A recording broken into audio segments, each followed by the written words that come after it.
Hello friends, मैं doctor Sunny Shafiq अपने YouTube channel में आपको वेलकम करता हूं। दोस्तों, आज हम बात करेंगे ब्रोमीड्रोसिस के बारे में। ब्रोमीड्रोसिस क्या है? दोस्तों, इस मर्ज़ में कौन कौन सी होम्योपैथिक मेडिसिन यूज़ होती हैं और दोस्तों इस मर्ज़ में ज़रूरी हदायत क्या हैं? तो दोस्तों, चलते हैं हम अपने आज के टॉपिक की तरफ। ब्रोमीड्रोसिस क्या है? दोस्तों, इस मर्ज़ को उर्दू में बदबूदार पसीना आना कहते हैं। दोस्तों, इस मर्ज़ में मरीज़ को जिस कदर पसीना पैदा होता है वो बदबूदार होता है।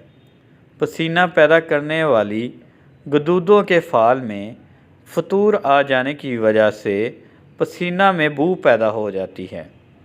बाज़ औक़ात इतना बदबूदार पसीना होता है कि मरीज़ किसी जलसे या मजलिस में बैठने के काबिल नहीं रहता। दोस्तों, इस मर्ज़ की वजह से जो भी इसके साथ लोग होते हैं वो इसकी बदबू से बहुत ही परेशान होते हैं। और दोस्तों, इस मर्ज़ में कौन कौन सी होम्योपैथिक मेडिसिन यूज़ होती है?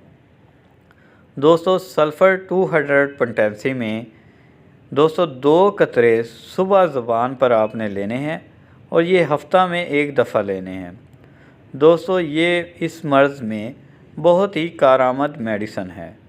दोस्तों, दूसरी जो मेडिसिन है वो है स्टाफिसगेरिया। 30 पोटेंसी में लेनी है आपने। दोस्तों, ये भी इस मर्ज़ में बहुत ही कारआमद मेडिसिन है। दोस्तों, इसके 2 कतरे ज़ुबान पर सुबह लेने हैं, 2 कतरे ज़ुबान पर शाम को लेने हैं।